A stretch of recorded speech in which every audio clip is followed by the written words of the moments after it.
And now I would like to invite one of our sponsors to share a few words of greetings for us. As I mentioned, we have three sponsors this year. And I must say that sponsorship is very often the lifeblood of NGOs like ours. And we are thankful to our three sponsors, Angostura Limited, HRC and Associates, and Pan Jamaica Group Limited for their generous contribution. So at this point, I want to invite our representative from Angostura Limited, who will speak on behalf of the sponsors and share a few words of greetings. So I would like to invite Katrina Batiste Assi, Group General Counsel and Corporate Secretary of Angostura, to offer some greetings. Thank you so much, Kamla. Good morning, everyone. It is indeed an honor and a privilege to bring greetings on behalf of the proud sponsors of CCGI's 5th Global Governance Conference. As Kamla said, Angostura Holdings Limited, which I represent, the Pan Jamaica Group, and HRC Associates. When we at Angostura learned of this year's theme, Governance of Small States, Creating a Brave and Sustainable Future, we were eager to be a part of such an important dialogue. As a homegrown company ourselves, coming from a small island developing state of Trinidad and Tobago. We recognize that governance has evolved from the traditional focus on ensuring accountability, transparency, and regulatory compliance, and has expanded to integrate ESG criteria, which emphasize sustainability and ethical responsibility as core aspects of decision-making. This shift reflects a broader commitment amongst organizations and states to address environmental impact, social responsibility, and sustainable growth, aligning governance practices with the long-term welfare of stakeholders, communities, and the planet. Angostura is excited to support discussions that drive positive change in our communities and our planet. Small states play a crucial role in the global landscape. They face unique challenges when it comes to sustainability, from climate change and rising sea levels to resource limitations and economic vulnerabilities. However, they also often demonstrate incredible resilience, rich cultures, and innovative approaches that can serve as models for sustainable development. For those of you who don't know, Angostura is famously known for its world-renowned aromatic bitters and its superb collection of award-winning iconic rum brands. This year, we celebrate our 200th anniversary.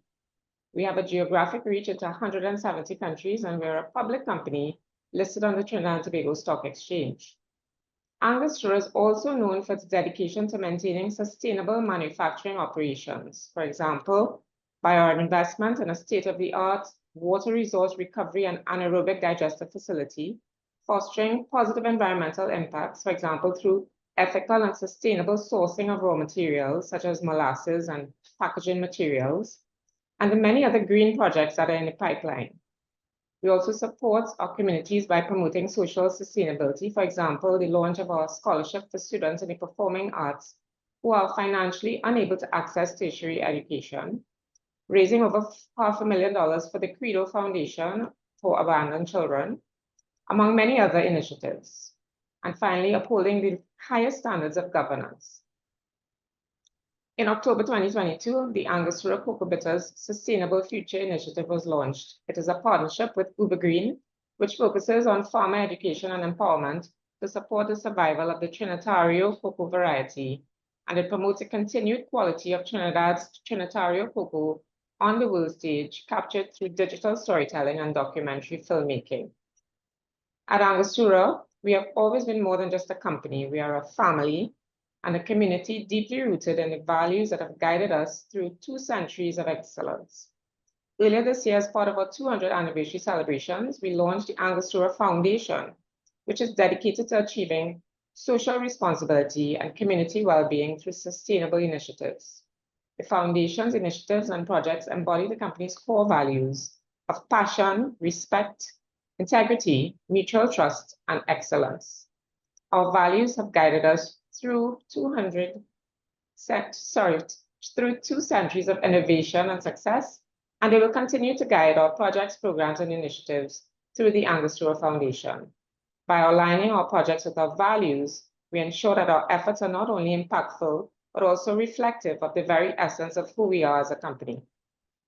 Today, thanks to the CCGI, we have the unique opportunity to learn from international experts and thought leaders and to engage in discussions geared towards finding actionable solutions for small states in their efforts to create a sustainable future. Kudos to the CCGI and Kamla for organizing this great event, and here's an exciting and successful global conference. Over to you, Kamla. Thank you so much, Katrina. And it is always a pleasure to have Angostura with us, especially because the company really does demonstrate how we can grow, even from a small state to global excellence. So wonderful having you. Now, those of you who attended last year's global conference may recall our theme was governing in a polycrisis, building sustainable organizations. In this, we explored the many crises facing our organizations today, from global warming to AI, the escalating wars between big countries, which has impacted supply chain, among many other issues. We ended the year facing a grave reality of how tough the world has become. And then in January of this year, Professor Bob Garratt advised me that I needed to get this book called The Small State Club: How Smart States Can Save the World. It was not yet available for purchase, but he promised me that it was so insightful and apt for us in the Caribbean region. And when I did get it, I was truly amazed. The Small States Club explores 10 countries which at different times have done exceptionally well in positioning themselves at a global level. These countries include Singapore, Qatar, United Arab Emirates, Israel, Estonia, Switzerland, Ireland, Botswana, Jordan, and Armenia. The stories of each of these countries resounded with me deeply, as I expected Professor Garratt thought that it would. For instance, President Sarkissian writes of the escalating confrontation between the US and China and its impact on Singapore. The imposition of tariffs on billions of dollars worth of goods on both sides, coupled with Washington's ban on the Chinese tech giant Huawei, inflicted collateral damage in the complex global production chains in which Singapore was intricately involved, he wrote on page 40.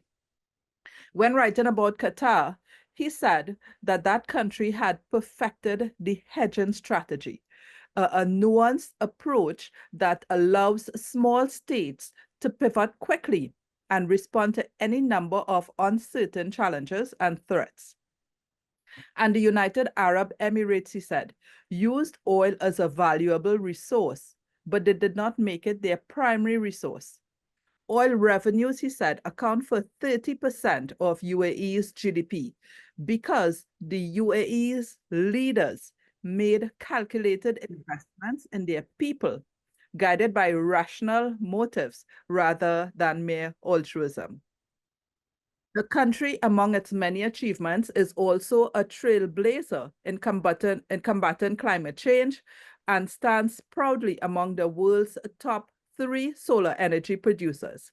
And the city of Sharjah have transformed waste into a valuable energy resource, with 3/4 of their urban landfill waste already successfully eliminated. When he wrote about Botswana, President Sarkissian said that it was a country which was caught up in severe drought and crop failure 2 years before its independence. And at the time, he described it as the second poorest country in the world. Today, he said, due to strong leadership and a clean political culture, the country avoided the resource curse when diamonds began to be mined. And with a quality, today it offers quality health, education, and infrastructure projects, so that Botswana has now become the envy of the continent and a model for small states everywhere. While these were all interesting, to me the most impactful impactful were the stories from Ireland and his home country of Armenia. We in the Caribbean are familiar with the stories of the sufferings underwent by our forefathers and ancestors during slavery and indentureship.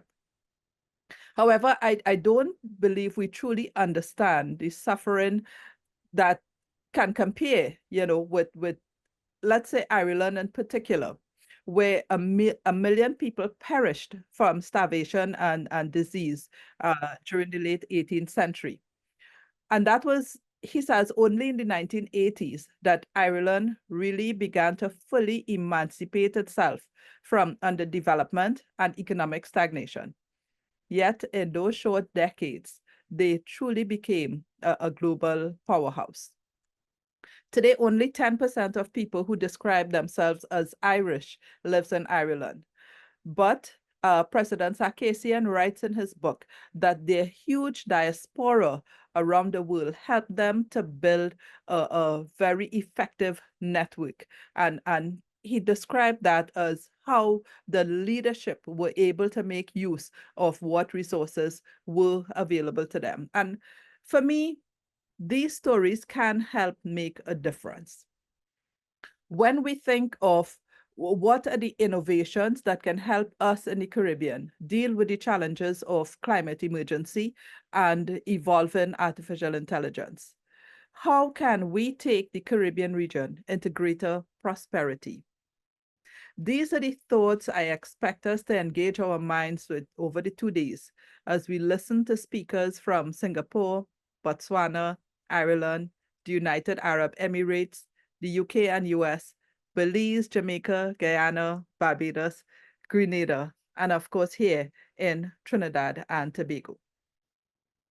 So there is much for us to discuss over the 2 days and to share.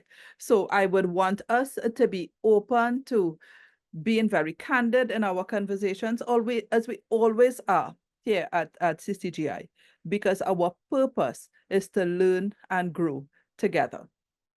What I would want to do is ask our panelists to share their thoughts very briefly on what they may consider the necessary ingredients to produce the quality of leadership that will take countries from poverty to prosperity. And this really was the common thread in his book. A lot of countries were able to engage in many different strategies, but the common thread was really quality leadership.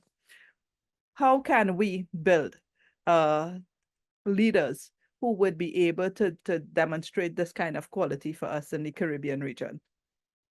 And I know I am putting my panelists on the spot because they would have been expecting to respond to President Sarkissian. But maybe we can begin with our chairman, Nigel. I know this is something that would always have been to the forefront of your mind in terms of how do we improve our leadership here so that governance is so much more effective in the Caribbean. So may I ask you to unmute, and also Professor Garratt, we'd want to hear your thoughts as well after Nigel. And I believe I saw Mpho here. She has joined us from Botswana. So. Yes, 3 weeks ago, we attended a conference with Jim Collins on greatness and in the organizational context. And I think it is very clear that the same ingredients are necessary to create a recipe for greatness in countries. And President Sarkissian very clearly identified some of those qualities, some of those ingredients. And of course, what Jim Collins referred to as level 5 leadership, that passion for the purpose with the humility to work with others And I lived in Singapore and the Far East. I lived in Singapore for a year and experienced firsthand the miracle that is Singapore and what Lee was able to build, Lee Kuan Yew. And not only did he build it, he laid the foundation for its continued success. Now, I don't want to say that we follow the Singaporean model, and I don't think President Sarkissian is saying that we should follow any one model, but he speaks to the ingredients, that strong foundation of identity and purpose, the national mission and strong leadership and articulated vision. And interestingly, in the context of a country, a state, strategic planning. So you have to be very clear about where you want to go, and you have to engage the population in that mission in a very honest, in a very open, in a very transparent way. And what I also like about Dr. Sarkissian's book is the focus on pragmatism, not blind ideology. So those are some of the elements that I think I'm looking forward to engaging in the conversation. Very nice. And I like those thoughts, you know, in terms of what makes a level 5 leader. Probably one of the most important elements we need to learn and embrace more in the region is that humility. That is a fundamental part of that quality of leadership. And as you say, being able to have a strong national identity and patriotism that we want to do well and commit to that in the long term. I love those ideas.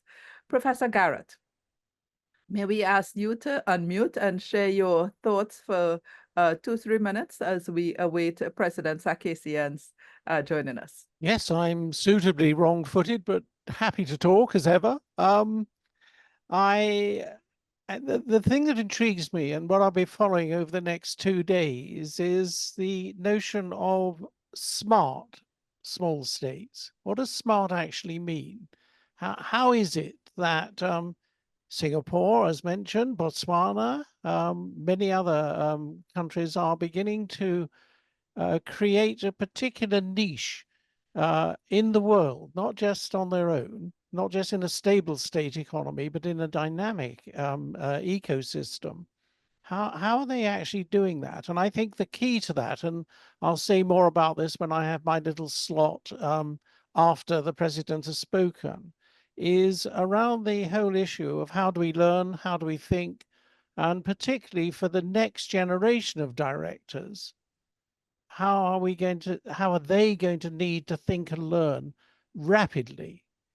And smartness to me is not just about being bright, but it's about rapid learning and the implementation of fast learning. Otherwise, you tend to get dumped upon.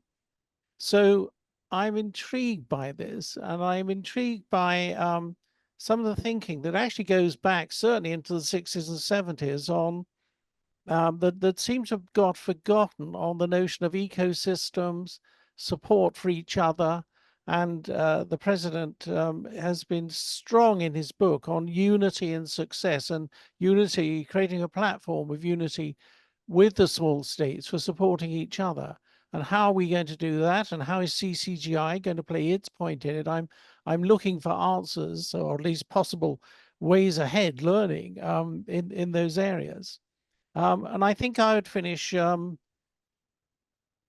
I go back to my time in South Africa, you know, there was a phrase that was used by Nelson Mandela, which became almost a slogan for the country in the great days when it was really learning. And now it's gone into a decline, but it seems to be bouncing back again.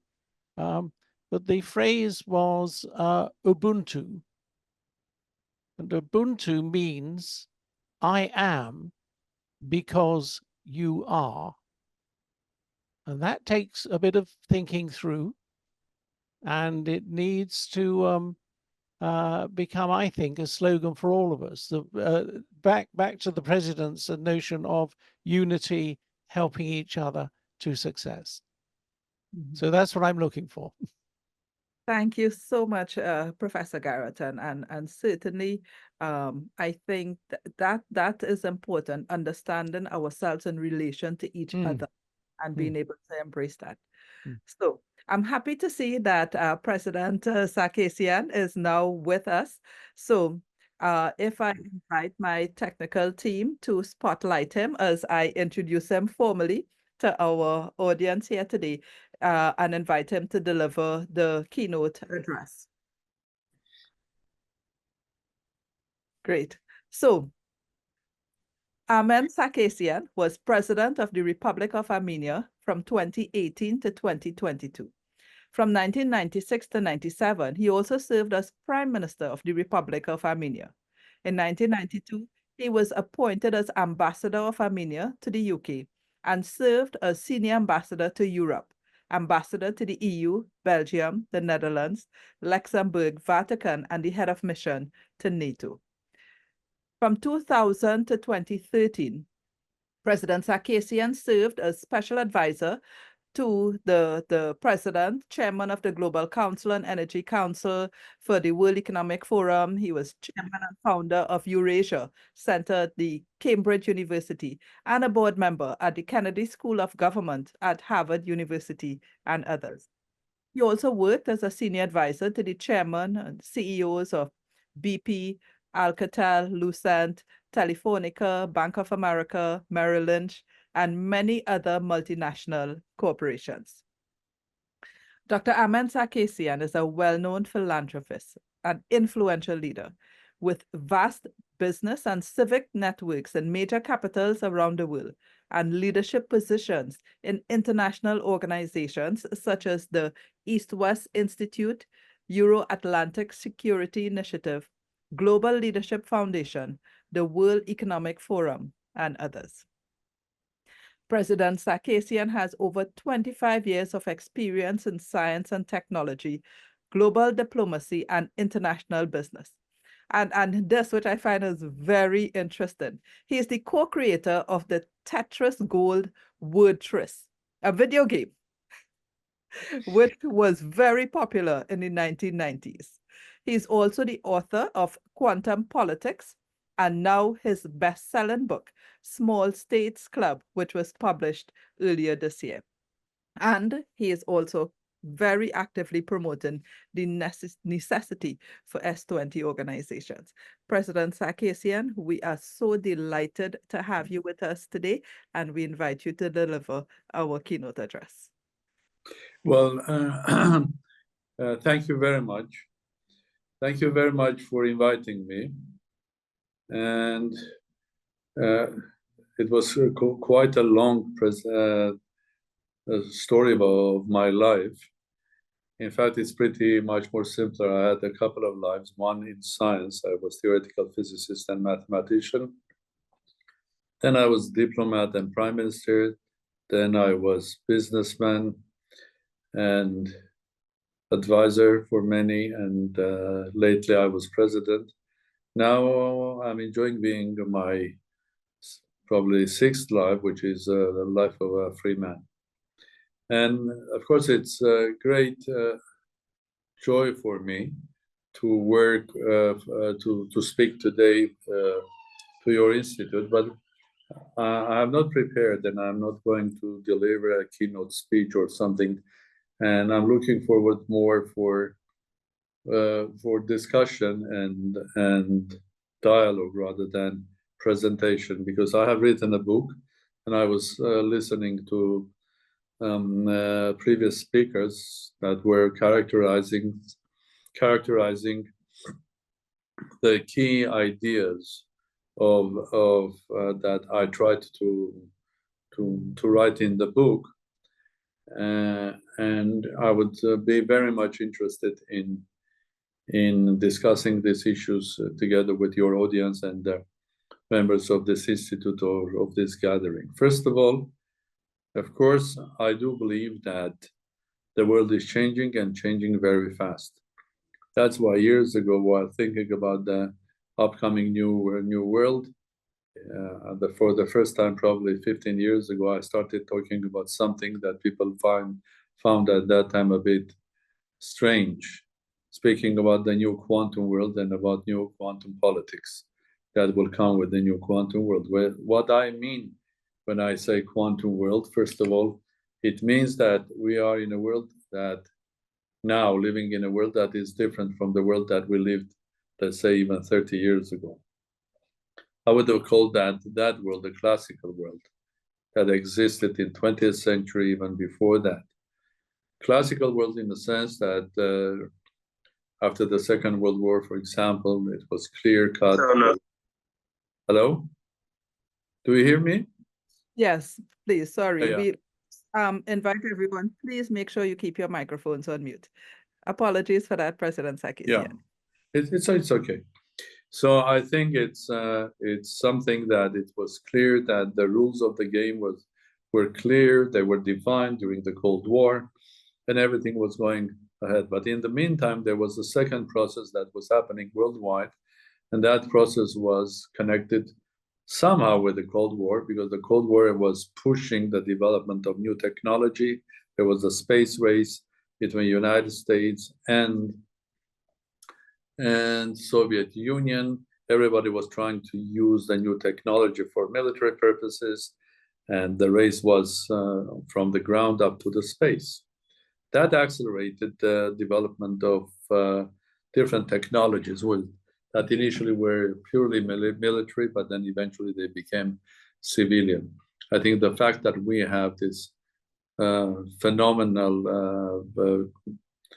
possibilities of talking to each other, being on thousands of miles away from each other live, because the world is covered now with fiber optic all over the place. The fact that we are using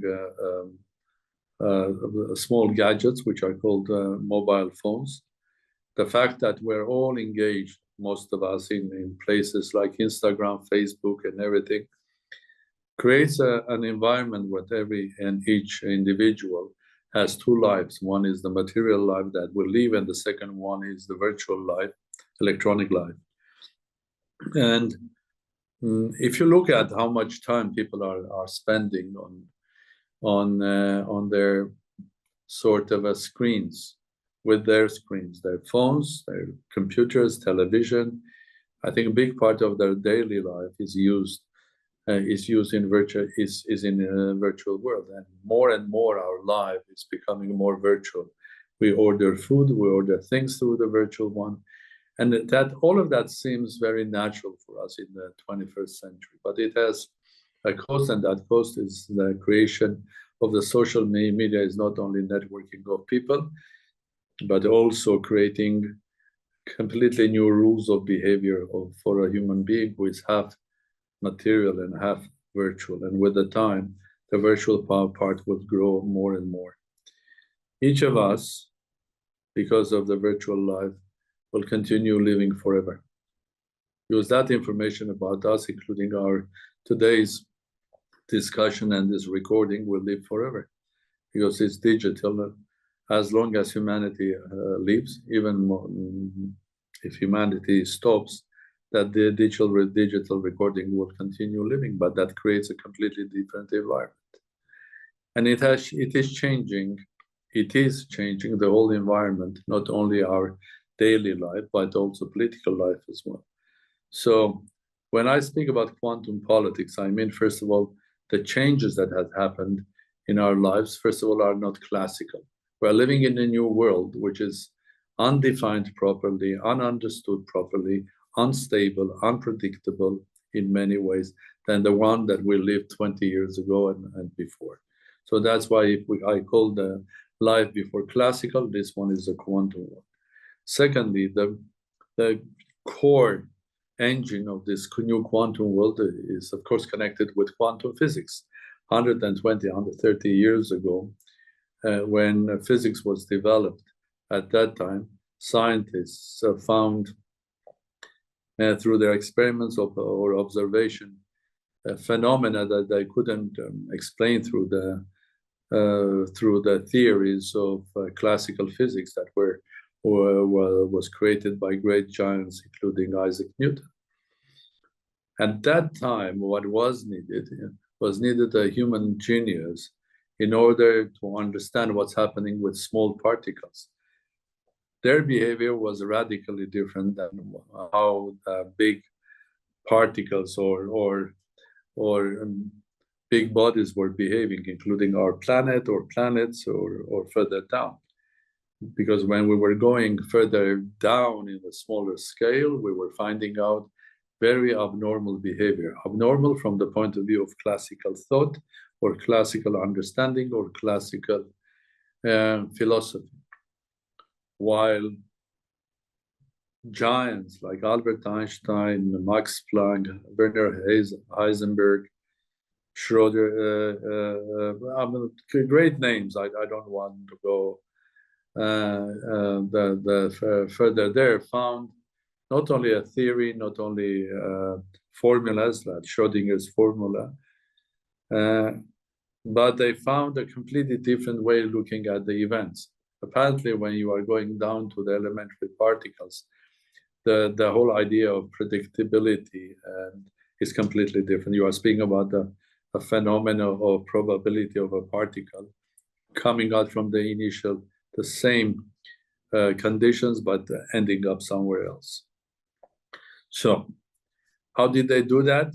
They changed the way physicists had to think.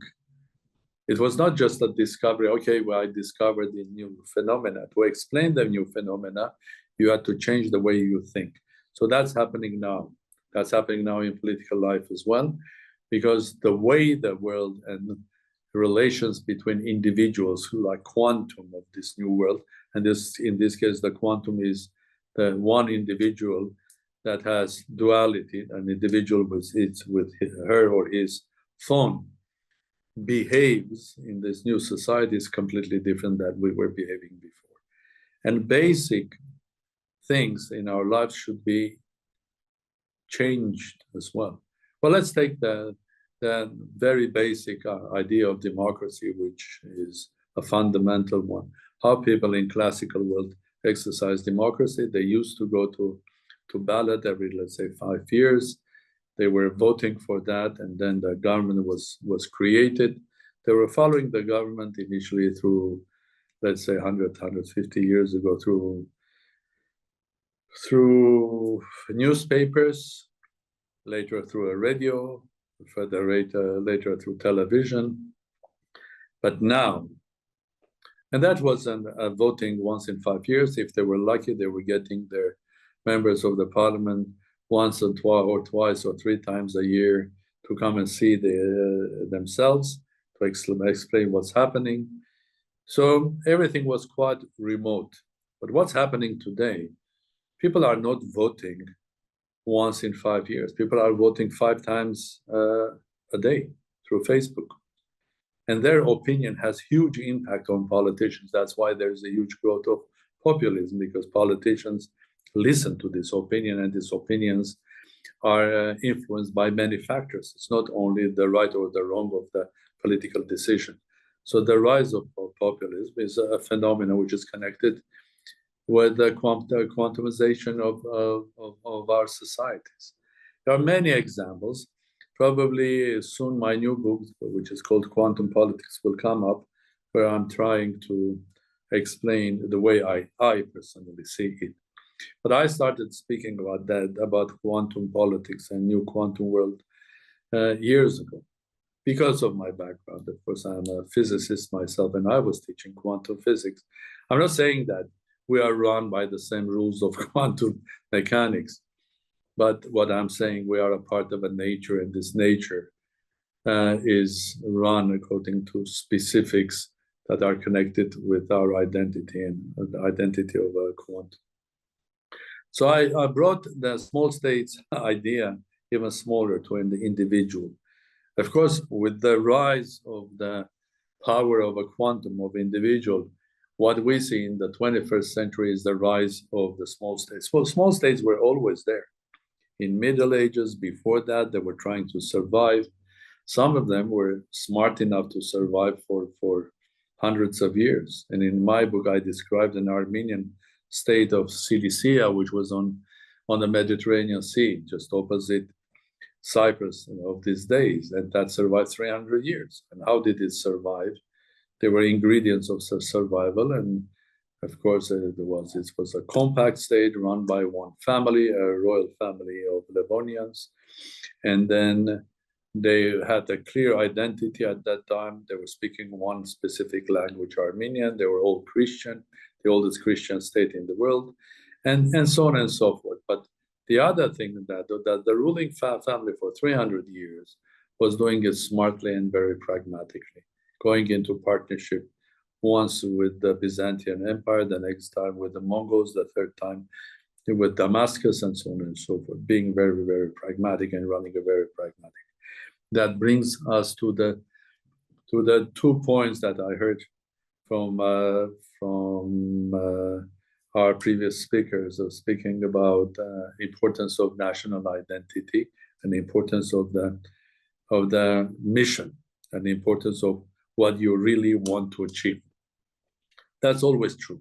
True when you are an individual, or true if you are a company, or true if you are running a country.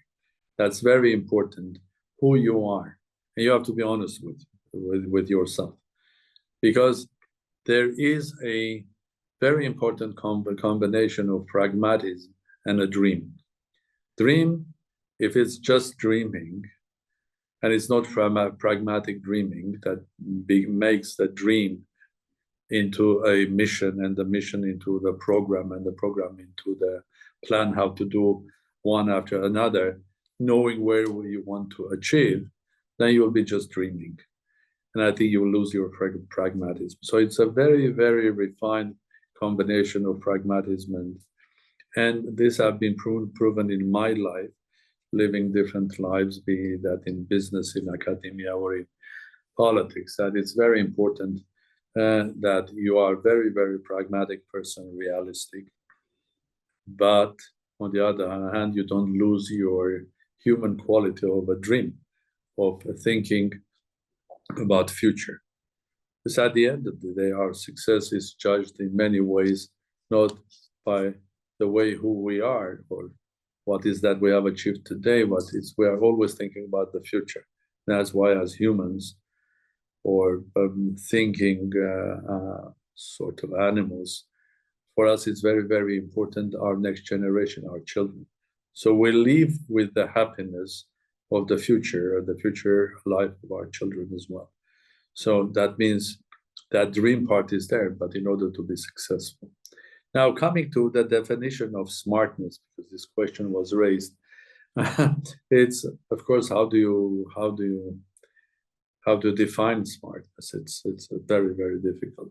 But we can simplify that, and I had these discussions for a long period of time, and even recently with Professor Joseph Nye from Harvard, he's a good friend, and he's the author of the famous book about the hard and soft power of the United States. And when we're talking about, even in the case of the United States, you can make smart and non-smart decisions on the political base. There are many examples connected with big states, including the United States. And a very simple example could be, for example, if you take two of the US presidents, Bush father and Bush son, they both went to war against Iraq. And the Bush father, using American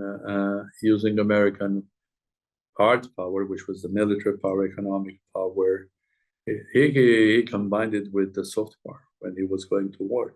And the smart power was engaging others to be a part of this process, war. I'm not saying that the war was right or wrong. Did it achieve its goals or not? I'm not discussing that. What I'm discussing here, that in order to go into the war, the smart decision was made to engage others, be that European partners, NATO partners, and so on and so forth. In fact, some of the Europeans were trying even to show their readiness much more vigorously than even the United States. When the sun went into war against Iraq, basically the American hard power was used, but the soft power was not there. And then even the European partners didn't much participate in this new war. So the first war was smarter than the second war from the point of view of American foreign policy. So there are many ways how to describe smartness, but definitely smartness is a combination of many things, including realistic understanding who you are. Never believing your own mystic dreams or things that you are trying to sell to others. I think one of the principles is that if you are selling something, you can oversell it, have dreams and speak some things that in reality they don't exist. If you do that in your own real life, if you are selling a car, you can tell whatever you want. And if there's someone that believes and buys that car, it's called business.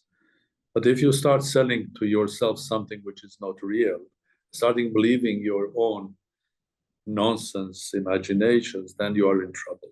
So it's very, very important that you have to be honest, first of all, to yourself. And if you're running a company or you're running a country, you have to be honest to yourself, through yourself, to your people. Otherwise, the moment you lose honesty and you think that being not honest is being political, or that's a part of political life, lying, you are just kidding yourself. And I think you can become a good politician, you can overplay everybody, you can be manipulative, but will you be a leader taking your nation or the company to the future and success? I doubt. Now, this is a little bit to tease you about smartness, and I'm happy to discuss that with you, because there are so many cases in politics in every and each country. Then you start telling people a story, and that story is engaging. People are fed up. They are fed up with the previous government. They want change, and they start believing it. But if you are not honest, it's not possible to create unity in scale and in time.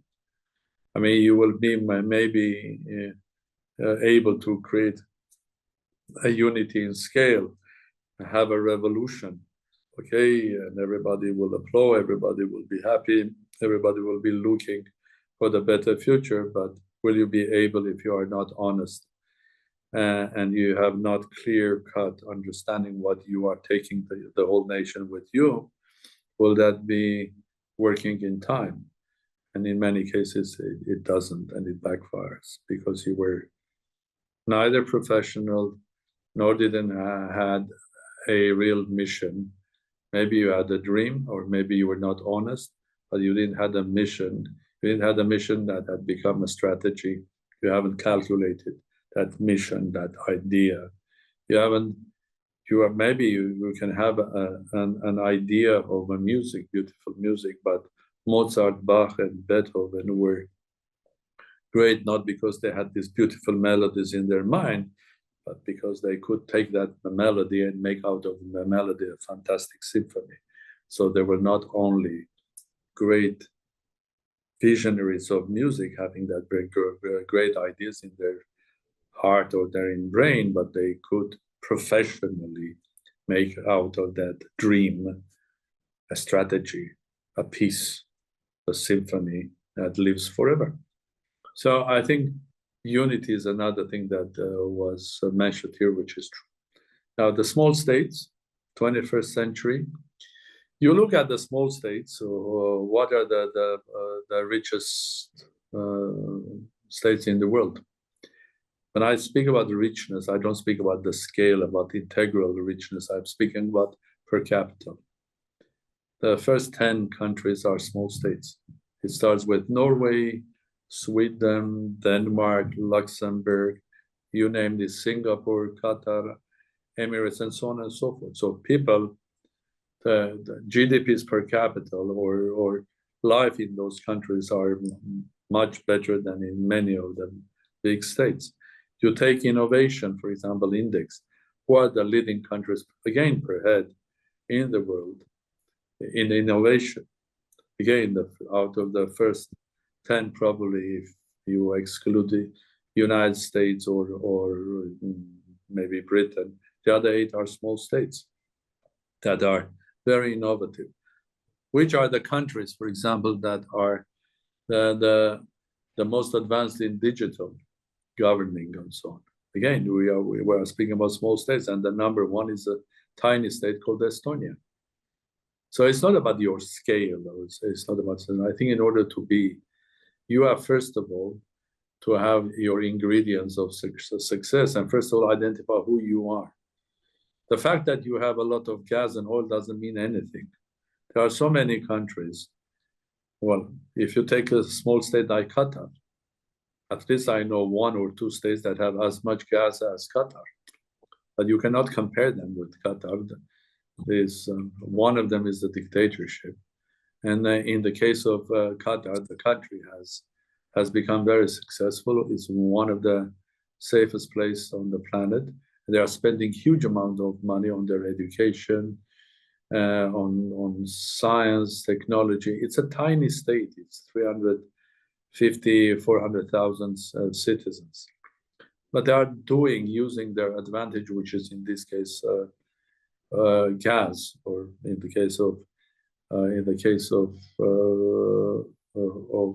Abu Dhabi is Emirates is oil and gas.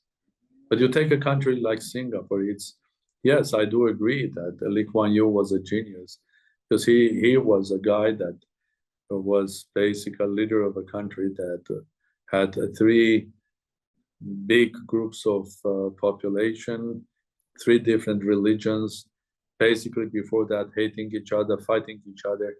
But he brought them together around something which is not focusing on religion or which ethnic group do you belong, but to something which is connected with a new identity, which is being a Singaporean. Are you of Chinese origin, Indian, or are you a Muslim or a Christian or Hindu? Doesn't matter. You are Singaporean, and people do believe that that's a stronger identity than. The same way, confronting even their own neighbors, Qatar, have strengthened their identity.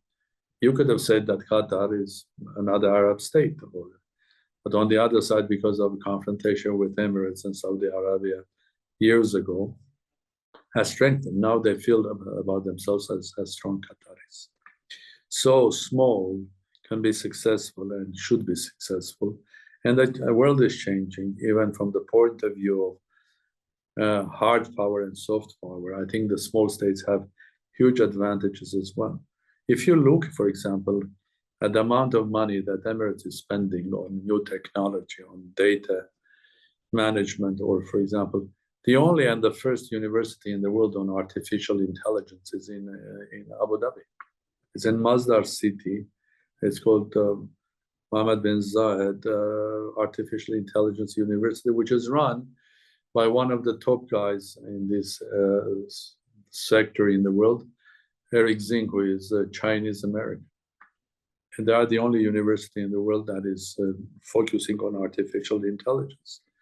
And in this new world and the wars that we're facing now, when we see, for example, the war in Ukraine or the wars in the Middle East, or indeed the war that Armenia was facing against Azerbaijan in 2020, and Armenia lost it, was more about technology, about drones, rather than anything else. The same Armenia fighting against same Azerbaijan in 1990s, early 1990s, won the war.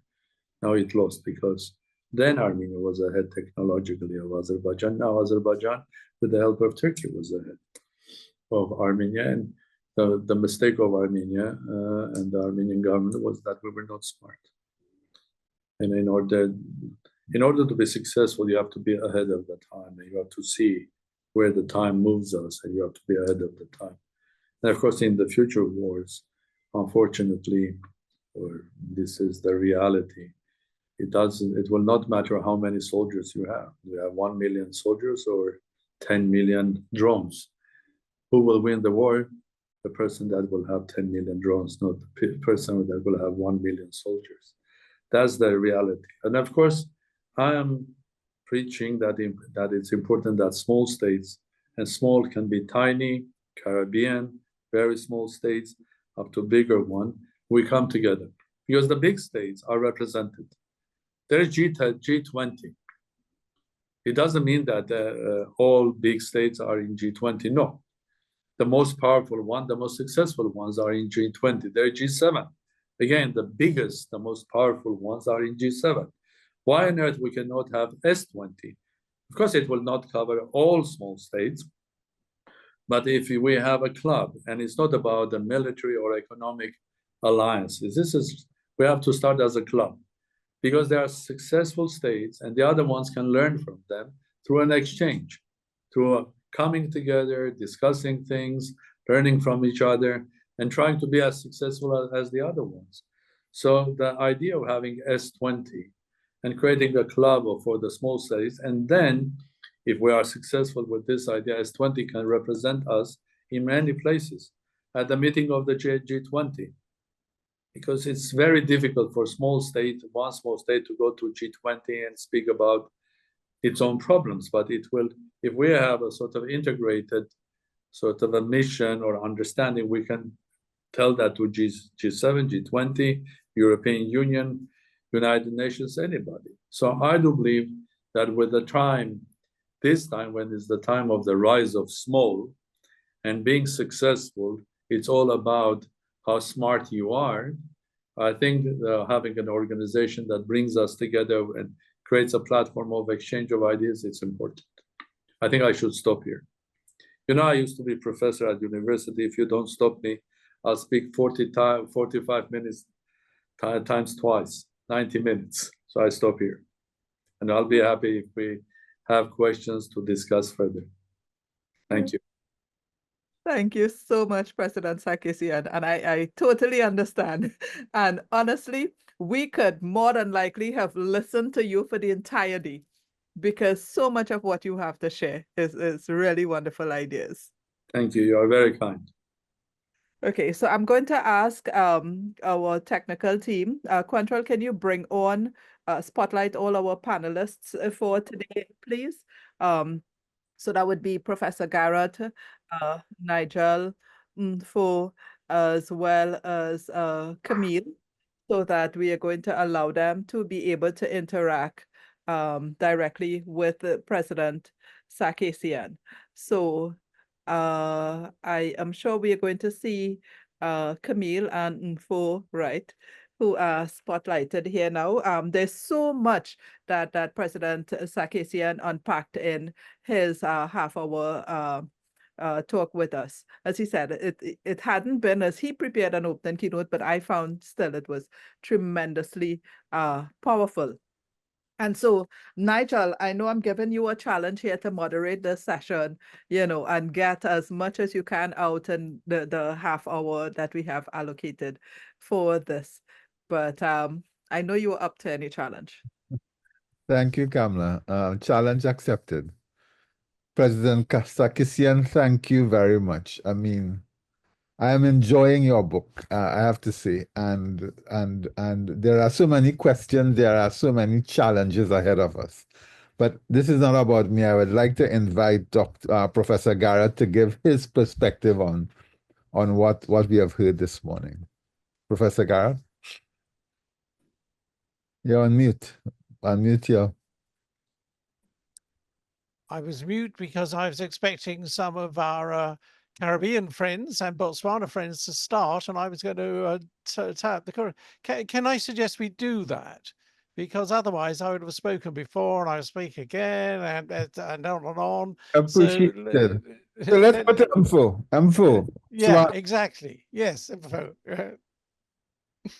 Good afternoon. Well, I'll say good afternoon, but it's morning that side and afternoon here.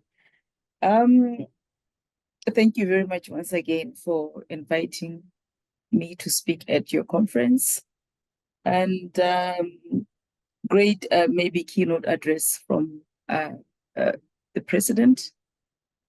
I can pick a few things really with regards to what you said, especially the issue with regards to quantum politics. And I can say Botswana at this point is actually experiencing what he was talking about. If you know, we just changed government last week. We had elections on Wednesday, and then we had a new president sworn in on Friday. After 50 years, 58 years of one government, meaning one ruling party, we changed to another ruling party. And the drivers really were what President Armen was talking about. It's the people, as the technology. I mean, politics was really coming through in terms of technology. We saw people lobbying. We saw the young generation coming in. The millennials and the Gen Zs came in and voted in large numbers. And actually, people are joking around and say these are the ones who actually changed, the status quo, because the older generations are actually more on the safer side. The younger generation is actually looking at taking risks. And even the narrative right now in social media at this point is like, okay, if the current government or the new government doesn't perform in 5 years, we are going to change them. I mean, we have a lot of options. So they are in position and they are ruling, knowing very well that they could be out in another 5 years. So there's absolutely now no, potential for a government to stay longer if it is not maybe delivering what it needs to deliver. So that really is something that really quite came through for me to say, people vote every day. It's not even every 5 years. I mean, right now, even a week after, going towards the maybe the swearing of the president. I mean, the inauguration now, and the appointment of specially elected members and cabinet ministers. We now, even last week, they were saying, people on social media were saying, we think we need a holiday. Guess what? We have a holiday on Friday. So that everybody can go and celebrate.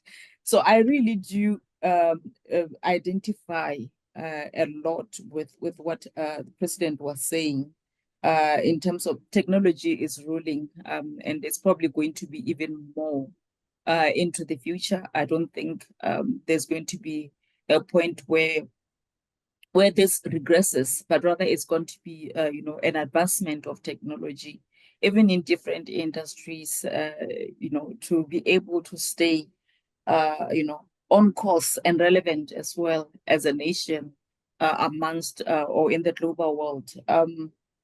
So what we have seen as well coming through, even in the past 58 years, is that our leadership has always thought of culture, broad culture, the traditional culture of Botswana into play in terms of consultations, making sure that citizenry is consulted on every dimension of decision that needs to be made, every major dimension of decision that needs to be made.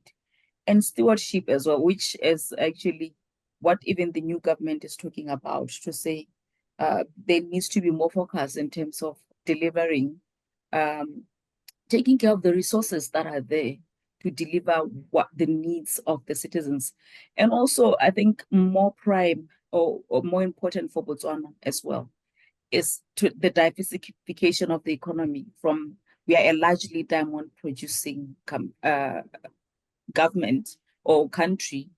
And as you know, diamonds are being threatened right now by synthetic diamonds, and maybe other industries as well that are coming up, probably say technology and green energy and so on. So definitely, I do really resonate with the keynote address, in the sense that we are seeing that happening in Botswana at this point. So the biggest challenge for us, diversification. Thank you. Thank you very much, Mpho. Let's go to Camille and find out what her thoughts on, especially in the context of what's going on in Jamaica. Okay, good morning from Jamaica. And we are suffering climate change as we meet because we have a storm here in November. President Sarkissian, your book is a gift to the world, and it is a gift to us in these smaller states. So much of it resonated with me. And if we look at what has happened in Jamaica, if we go back to the 1970s when we were toying with socialism and when we had no foreign exchange, or shelves were very often bare. To get goods, they would marry them, as they call them in Jamaica. So if you wanted oil, you would have to buy. And we moved from that through to the 1990s, where we had a total economic meltdown, financial sector meltdown, runaway inflation, over 70%, interest rates exceeding 80%. I was in banking at the time. Sometimes you would see interest rates at 100 and odd %. Businesses couldn't afford to pay their loans, and so many businesses failed. And the solution at the time was to sell a lot of Jamaican assets to foreigners. It was the biggest transfer of wealth from locals to foreigners. So by 2013, our country was pretty much bankrupt. We were a basket case. The IMF was done with us. But then in 2013, our then Prime Minister, Portia Simpson Miller, and our Minister of Finance, Dr. Peter Phillips, they decided to bite the bullet. And they brought the country together, the private sector, the unions, the banks were leaders in this, and we changed the economic landscape in Jamaica. And then after that, in 2016, a new administration came in. But just as you highlighted in so many of your cases, the new administration continued what the previous administration had done. And they continued those economic reforms. So where are we today? We have halved the public debt to GDP ratio from 138.7%, which it was in 2013, to 67.9% in 2024. Unemployment is at an all-time low of 4.4%. Our international reserves have quadrupled from $93.5 million to $332 million. US currency, which had been so short, the barges used to come into Kingston Harbor and they wouldn't deliver the oil until they got the money in their bank account. They would park the ships right in front of the office of the BOJ governor. And today, currency is traded freely. Persons can get whatever they need. Our credit rating was recently upgraded by Fitch to BB- with a positive outlook, or we're within inflation target rates of 5.8%. And we know instead of having to borrow money to fix our roads and buy buses and garbage trucks, we can now do that from our own resources. We have created an independent central bank. We have regulations now that govern how our public body boards will be staffed with directors, their term limits, and governance has improved significantly.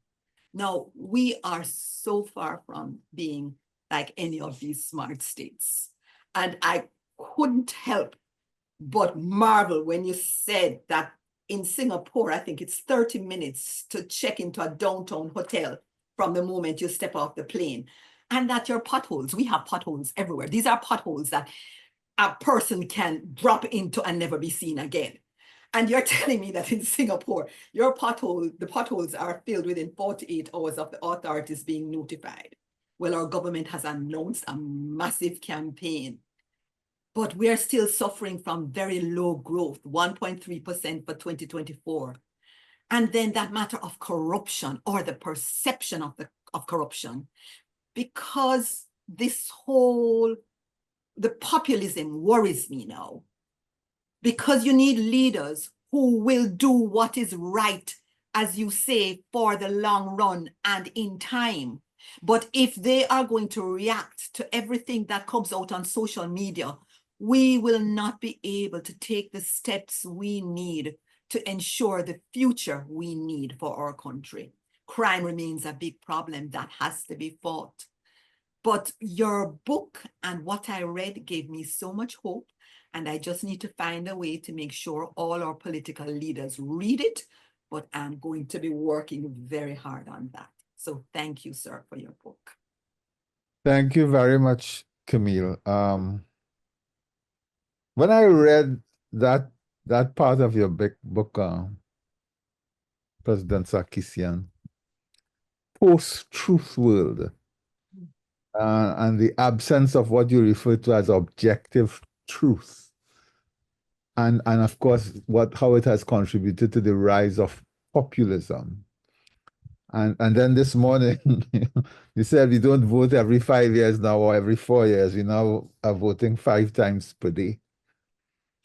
For me, the challenge of leadership, and I go back to Lee Kuan Yew. Lee Kuan Yew is very clear about where he wanted to carry Singapore, and he understood the magnitude of the task and how difficult it was. And I think one of the things he did was surround himself with the quality of leadership necessary to face the brutal facts and to execute in a very disciplined fashion. And what comes to mind is that any leader in this environment needs to be aware of the impact of social media and needs to therefore be interacting with that social media in almost real time. But that will require a certain level of transparency, a certain level of, being, open with what we are trying to achieve, the strategies we are adopting to achieve that objective, and very clear, and I go back to, I'm a metrics guy, very clear metrics about how we are progressing towards achieving that. So I'd be interested in either you or Professor Garratt, because Lee Kuan Yew ran Singapore like a corporation, and he surrounded himself with smart people, smart, honest, humble people who were committed to building Singapore. How do we attract and get those kinds of people as opposed to the charlatans who would react and give? No, this would be either you or Professor Garratt, I would be interested in hearing. Please, let's hear President Sarkissian. You can hear me anytime. This is the one. This is the one chance we have. I'm also interested to hear from you as well, Professor. Then I'll comment on all of the contributions. Oh, okay. Well, it's interesting today here in London. It's the 5th of November, which is Guy Fawkes Day, which is when the attempt was to burn down the Houses of Parliament, and there'll be lots of fireworks and things tonight. But more importantly, it's the 5th of November in the US. And think about what's going to happen overnight there. So if you want a classical system, there's one. And despite all the types of social media and everything else that's happening, and the classical system based as the original Greek democracy was based on slavery. So it's a very interesting piece of world history we will start experiencing tonight. Last night I was coming back late with a taxi driver, and he was, as all London taxi drivers do, was talking and talking about anything that he wanted to. The passengers don't stand a chance of joining in the conversation or even trying not to listen.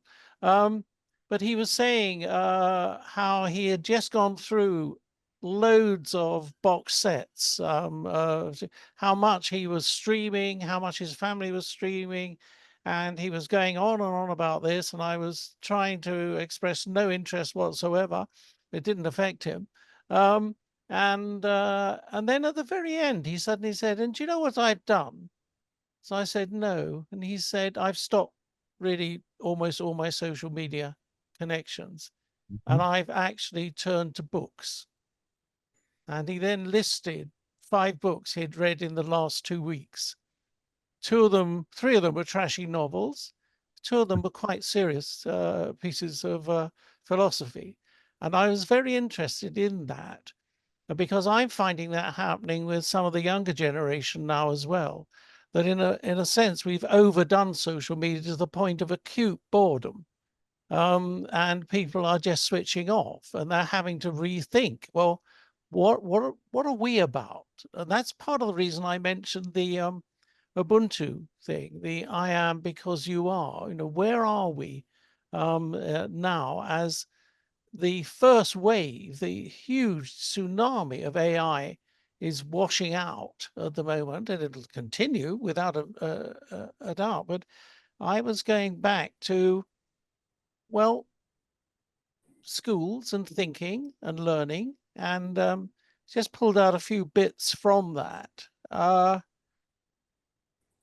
If we're talking about smart futures for these countries, I mean, I got interested in this area when I was in architecture school, and one of the first projects we had, these were live projects. So these were real-time issues for real people, where we use the academics as the resources to be able to pull them off the taxi rank and bring them into the projects to solve the immediate problems we were facing. Now, that's a very particular way of learning, and it's one I've used all my life.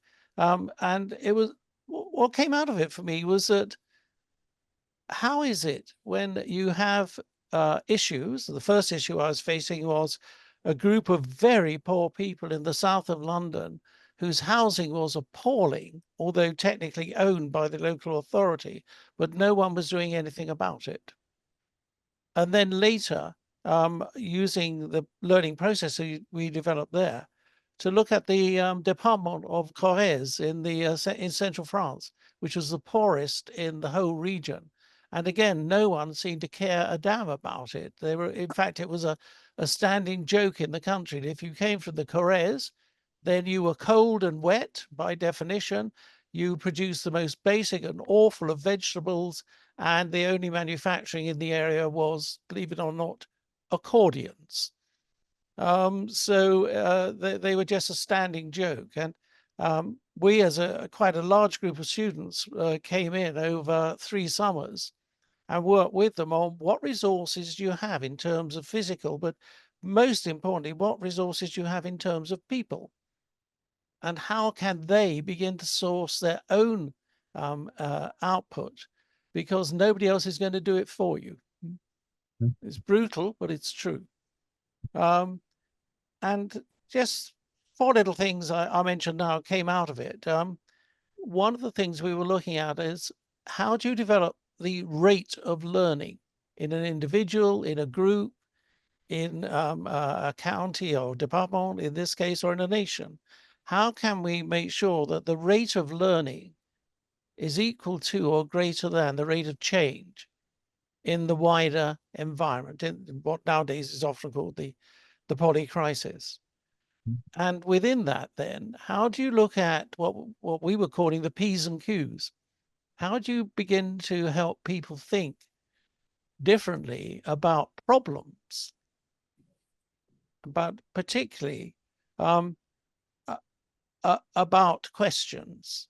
And in fact, in the end, we devise this as puzzles and questions, P's and Q's. And the puzzle maybe fiendishly, technically difficult, but it is soluble within the statement of that issue. The questions depend on your values as to how you actually frame the context of how you're going to start problem solving. And those two things we've developed in various ways, both in colleges, in schools, and in communities. And I found that very interesting and still continue to work on it. But one of the things I learned quickly was unless you implement what you're trying to do and you have very fast feedback systems, the cybernetic systems have to be very good indeed, then you don't really learn that much because other people will squash what you're doing. And so in the end, we developed the notions of action learning to be able to, which we developed particularly in China with the development of the new business schools in China. Unfortunately, that was a wonderful 9 years and then squashed by the Tiananmen Square repression. And although it's coming back now, I'm delighted to say in the last year, some of those people have reappeared and are restating that. But these notions of speed of learning and the ability to are what's in my mind at the moment. And I think for small states who really, most people honestly don't care about, they've got to find their own salvation. And I would argue through the physical resources, but especially through the people resources. Thank you, Professor Garratt. President Secretary, I have one question, and you can address it as you respond to all the comments. Yes. What are your thoughts on BRICS and how should small states approach it? So over to you. Thank you very much. Well, I'll start with responding with a nice story about Guy Fawkes. Thank you. Well, I live in London now as well. So Guy Fawkes, the last weekend was Guy Fawkes, and I live not very far from Battersea Park. And it's a place that everybody comes for Guy Fawkes, for fireworks and everything, huge crowd. And what happens usually, the elderly people come, they watch the fireworks and go. And then until 3 o'clock midnight, the youngsters who are between 13 to 16, 17 are chaotically running around on the street, shouting. And 80% of these youngsters are girls. And this is in London. And I look at these young ladies who have so much energy. And they are so much excited with what's there. They are together. I think the whole environment that creates. So I was thinking, so I didn't sleep Guy Fawkes weekend. And thanks to these young ladies. And I think, again, they were proving what I was saying. Every and each of them, while being excited, going together. And so everybody had a phone. So their life, or all of that excitement was between writing someone. Even when the police came to relax them, instead of being afraid of police, they started recording police, going close to the policeman and just putting them on a video, probably with an aim to put their own on their own site, on Facebook or something. How the poor police can control these young people, boys and girls, when the culture is so different. They don't listen, they don't understand that it's 3 o'clock midnight. There are people that are already sleeping. I was enjoying looking at, but there are a lot of our neighbors probably that lost their night. Now, today's election, is it going to be another sleepless night for me, watching what the American elections will bring us to? I hope they will not burn Guy Fawkes the parliament. I hope they don't have the desire to do that. And I think because it's very important for the stability of the world that the United States has the biggest democracy, the biggest not in number of people, but biggest as its impact on the world shows the world that America is there as a superpower, and it's not only superpower because it has hard power, but it's also superpower because it has a soft power. That's the most difficult part. That brings us to the importance of people and architecture. And living in London, you always have this challenge looking at the different times. And you spoke about architecture. I think the beauty of London is that the center of London, thanks to the efforts of a lot of people, including His Majesty, has kept the classical architecture. Okay, it's already the modern one is coming closer and closer and closer. And the question is that will that modern architecture be living in the future or not? As the classical one, as the Victorian or the pre-Victorian and after Victorian architecture in London, or the center of Paris, or center of a lot of European capitals. And that's the challenge, because at the end we don't know. The modern buildings, will they have a long life or not? Or pretty soon they will become boring, just the cubes of glass and metal. So this is again about culture, the importance of culture in our lives and our decision-making processes. And I like your emphasis on learning and human beings, because you're absolutely right. If in the case of Abu Dhabi, we're speaking that the natural resource which is very well used is oil, but in the case of Singapore, it's people. In the case of Israel, it's people. In the case of Ireland, it's people. And in the case of a small nations like Luxembourg, it's about the visionary leadership. And in the case of Norway, it's people. Norway is a country that people think that they are successful because they have oil, which is true they have, but their oil is the number 21st or 20th in the world by its volume. But that country is using their hydropower.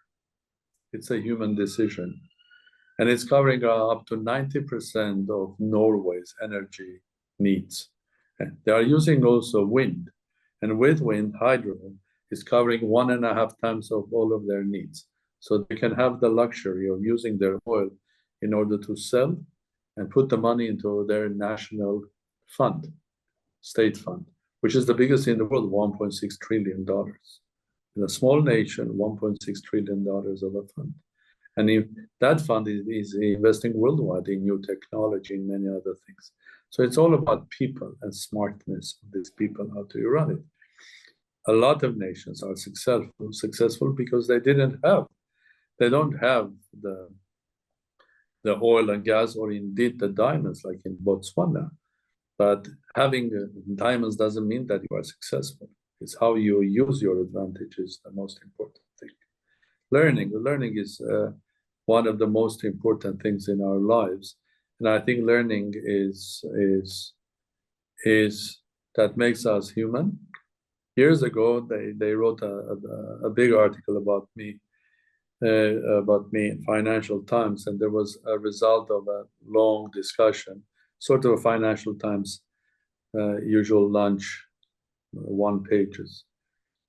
But then they put as a title what I told them: the moment I stop learning, I will die.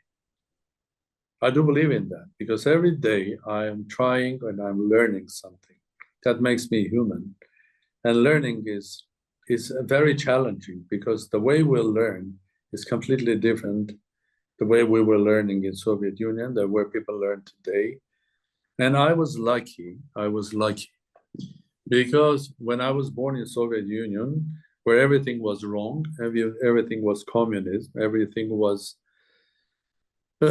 controlled by the state, there was one place there was huge competition. And that place was called education and science. So if you think about Soviet Union, it was a communist state. People didn't have much rights. Everything was controlled by the state. You couldn't speak much about your ideas about politics on everything. The economy was in shambles because it was all controlled by the state. But there was one sector which was very competitive. That was education. In fact, we had Soviet Union as a communist state, and inside Soviet Union, educational system was absolutely capitalistic. because Soviet Union understood that there's only one way that they compete with the West, through the strength of people or science. That's why Soviet Union managed to send the first satellite to the space, and Gagarin, the first cosmonaut. Not because they had a big industry, no, they had very strong fundamental science. Why? Because it was competitive, and I am a product of that. Mm-hmm. I had to compete all the time from my childhood with a lot of talented people. As a reward, there were rewards for that. When I was student at the university, I was getting a stipend named after Lenin. Just being a good student, you were getting a stipend. And if you were the best of the best, you were getting a stipend, which was a salary of a worker for just being a student. Of course, it was named after Lenin because Lenin was the greatest scientist in the world. They believed so. But the fact is, and when I was a PhD student, I wrote my PhD thesis when I was graduate student, but I stayed PhD student for 3 years. You know why? Because I was getting, again, a stipend named after Lenin, which was 360 rubles, which was the salary of associate professor for doing nothing, for just being a good student and so on and so forth. So it was absolutely a sort of a fierce competitive environment. That makes us human. And from that time, I've learned that one thing that I always hated from my youth was being politically correct. Because this was what you had to do in Soviet Union. You were not allowed to speak your opinion. But when I was in science, several of my articles wrote as a continuation of what Albert Einstein wrote his last 2 articles with Professor Rosen. And this was about the new theory of gravitation biometric. And I wrote 3 articles. They became very famous both in Soviet Union and in abroad. They were reprinted in New York at Astrophysical Journal. I was getting a lot of letters from famous scientists, but also a lot of calls from KGB because they didn't understood these articles with integrals and mathematical formula that what this was conspiracy, spying. And how do you explain to someone who doesn't know basic physics that this is physics? But the reality was, if you in your life can challenge Albert Einstein, all my life, I was challenging anybody telling me anything. I'm trying to say why, how. I'm challenging that. I believe in God, but I came to God through science, through understanding the beauty and complexity of this universe. Not because I believe, because I was told by my grandmother, who secretly used to go to church in Soviet Union, that there's an old man running my life. No.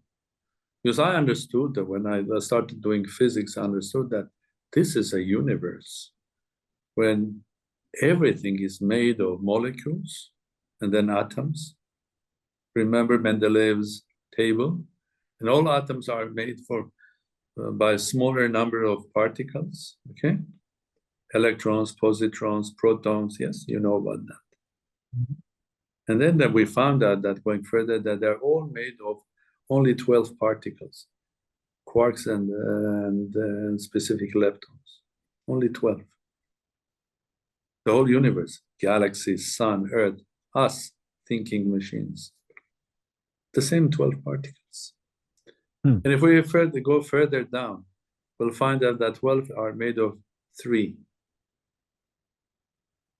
And what about then we go further down? We'll find everything is made of 1. What's the name of that particle? God. So it's all about education and challenging truth. So that is one thing that I found here. My grandchildren go to school in Britain. I find unhappy for me because they are not given enough challenge. They are said, okay, don't speak much. If you are strong in mathematics, shut up, because some of your friends are not strong. They will feel offended. This is the populism inside the school. Okay? This is the communism inside the school. When our human behavior is every child has a talent. One has a talent in mathematics, the other one singing, swimming, reading. The other one has a talent of talking. The third one has a talent of listening. of a talent of a craftsman. Who said I'm better person that Chip and Dale that's created that was a craftsman, created fantastic furniture. He didn't know mathematics, didn't, but he created fantastic furniture. So I think we have to give this to every child. And this, they're thinking about, oh, this child has autism. What does autism mean? All of the great scientists was autistic because they were abnormal. Okay. Albert Einstein was not speaking until he was 5 years old boy. Can you imagine if he was born now, they will start giving him medicine. And they will ruin Albert Einstein, will not have the theory of relativity. I mean, learning and education is the one important thing for every nation, big or small. Doesn't matter small. And I would love to say a couple of words about, of course, Botswana. I mean, I like Botswana. I'm planning to come to Botswana. It's a fascinating story how having diamonds, but having diamonds doesn't mean anything. There are so many African states. Russia has diamonds, so what? It's all about how do you use your advantage in order to build. And a good example for you, for example, is the same Emirates. Has one of the biggest reserves of oil in the world, but they put their money educating scientists, and they have built nuclear power plant the Koreans have built for them, 20 gigawatt. Okay? United Arab Emirates is not burning oil. They are are using nuclear power plant of 20 gigawatts. Because 20 gigawatts of a plant is not only the plant, it's how do you run it, because you need engineers, education, and all of that stuff. And it's safe and it's sound, but also it's a base for developing nuclear science in the future. And then you use your oil to produce, I don't know what. You can produce from oil anything, from energy up to polymers, up to black caviar, whatever you like. So why burn it? I think the burning of a thing is the burning of oil is the most brutal medieval way of using that valuable ingredient, because you can do many things out of oil instead of burning it. Okay, and the same is with the diamonds. Diamonds, there's always this Oppenheimer's story: the diamonds forever. No, they are not forever. As you said, people can create now artificial diamonds through huge pressure and so on and so forth. And I think to recognize what is artificial, what is non-artificial, is becoming like to recognize what is in this new world, what is true, what is not true, because the fake truth is so overwhelming. So it's very difficult to find out what is really true and what is not true in this new world that we are living. So we have to find a ways much more complex and complicated, and that's a challenge. I wrote a letter congratulating your president, Botswana, because he is going to face a huge challenge. After the success, it's always very difficult. If you are starting running a failed state, you can always blame the previous government. They stole everything. They are corrupt. But if you have to continue success, that's much more challenging. And the people will not judge him, the president, because he was a little bit successful. They would like him to be much more successful than before. So it's a huge challenge. And I wish that you continue your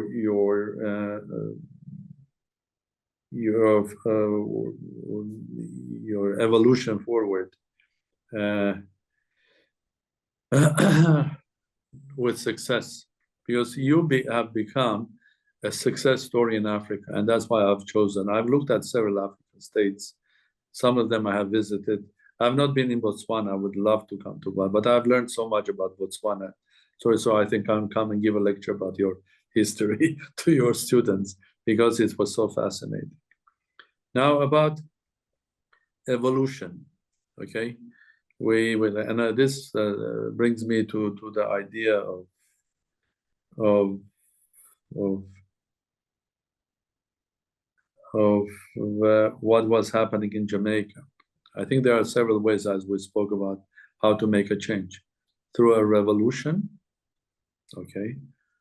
I prefer something which is called evolution. It's more natural and human. It takes time. It's much more difficult than just announcing that I will change the whole world, okay? And in many cases, when the Social Democrats came to power in 1917 in Russia, they were preaching things that were so close to Christianity, Lenin and others, equality and all of that stuff. Eventually, they became a huge dictatorship. And Joseph Stalin killed 20 million of his own people. So I prefer something which is called and will be evolution, and I prefer something that in 21st century can be called our evolution. I've written an article about this in Wall Street Journal. Our evolution is rapid evolution. Our evolution is revolution, but not in the form of a revolution, but rapid evolution. Because all of us, small and big, are in a big race against time. And time, okay, because of our development is moving fast, faster and faster and faster. And I don't have to tell you. You see that the changes are happening quicker and quicker and quicker. So what you need is an evolution, but a rapid. Otherwise, we will fail, okay? And I think I just probably answered a couple of questions. Is there any last one? Brexit. Brexit, BRICS, not Brexit. So the Brazil, India, BRICS, China, yes. Yeah, that group. No, both of them have the same answer. Both Brexit and BRICS. I mean, BRICS is a product of the common geopolitical development. Will it survive or not? It's a different question. I think we are living in a very interesting time, but you can call it interesting unless it doesn't hurt. Then it's academic. It's interesting how China has developed, what's happening with America, and so on and so forth. But what is happening with BRICS? I think I will take you a little bit back. When did it all start? Okay. It started with the fall of the Berlin Wall. And it started with the famous American writer writing her own thesis, that this is the end of the history. With a Japanese name, American writer, writing that this is the end of the history, Fukuyama, which is absolutely wrong. It was the beginning of the new era. It was not the end of the world history. It was the beginning of the new history. And a lot of people misunderstood that. A lot of politicians thought this is it. Capitalism has won the fight against communism. Everybody has to be capitalist. And the moment you are capitalist, automatically you become democratic. Look what happened. Is Russia a democratic state? You can think so. It's a capitalistic, a special one, oligarchic. Because we are human. The same idea can mutate. Yeah? That's a part of evolution, mutation. The idea of capitalism, the idea of democracy mutates. And you get something which is called a sort of a democracy because people go to the ballot. Going to a ballot doesn't mean anything. And democracy doesn't start and finish with democratic elections. It's about checks and balances, about balancing the power, okay? One of the reasons and the main reason that I retired from Armenian politics was that I was fighting against our constitution. It was changed in 2013, giving huge powers to prime minister, and it was not balancing with the power of the parliament and the president. And I told, let's change the constitution, I retire. It's not about me. It is about the future presidents and parliaments that can balance the power, because without balance, you get a mutation, okay? It's a direct way to dictatorship. So I think BRICS has started because the world has changed. BRICS has started because United States economy was run by an idea that everything is fine. Let's go to the cheapest place of production. Where is that? In China. And it's not only production went to China, but also the know-how. And Chinese are very disciplined, organized people. See, what's the result? So political decisions are important, okay? Making a decision that we have to rush into climate, new world, which is green, fantastic. Has anybody calculated how much time do we need in order our whole energy sector becoming green? Has anybody calculated? I have. How much solar panels I need in order to cover a country like United States or China only green? Okay, fine. We all say the emotions, okay? Again, ideology, not pragmatism. While Abu Dhabi, Emirates were pragmatic, having all of the oil in the world, they built a nuclear power plant, pragmatically looking at the reality. So we need years and years. Because we rushed, and because there are always great talents like Elon Musk, he rushed everybody into electric car, fine. What is an electric car? It's an iPad, a battery, and 4 wheels. Where is an iPad built? In China. Where are the batteries built? In China. Where are the 4 wheels built? Big multinational companies like Pirelli and others are owned by Chinese. So who is going to buy Mercedes-Benz or Rolls-Royce with all of this genius engineering? Who cares? The new car is an iPad, a battery, and a 4 wheels. So the German industry is going to suffer, okay? Because decisions which are, it is absolutely right that we have to do everything to make this planet green. But we have to do wise through rapid evolution, not through revolutions. Germany was Germany because it was living on a very cheap Russian gas. Where is that cheap gas now? Germany had the best company in the world that was doing nuclear energy, Siemens Energy, Siemens. They closed it. Who has now the know-how of building nuclear power plant? Korea, South Korea, China, Russia, America. French had, Germans had, it's gone. So we are living in very sensitive times, and it's very, very interesting times, but I hope it doesn't hurt much, but it hurts a lot of people. And we will see many things happening in the world. I think if we continue the way we are doing, living, the Brexit, fine. Was it right or wrong? At the end of the day, it matters how you are going to use that opportunity. If you don't use it well, then it's a failure. If you use it well, and there are both options available. Being so close to Europe, but not apart, not controlled by regulations, over-regulations of Europe, it's a blessing. But can the politicians use that as an advantage and make Britain again a huge bridge between America, Europe, China, Europe, and so on and so forth, become the biggest trader in the world? Britain has everything available to be one. Again, to become the banking sector, center of the world, trading center of the world. Will they do it? So it's not about Brexit. It's all about, is it right or wrong? You can stay in Europe, be successful, or you can exit Europe and be successful. It's all about how do you do that? And the same is with BRICS. Okay? I think it's a reaction that people don't feel safe economically, maybe politically, and so on.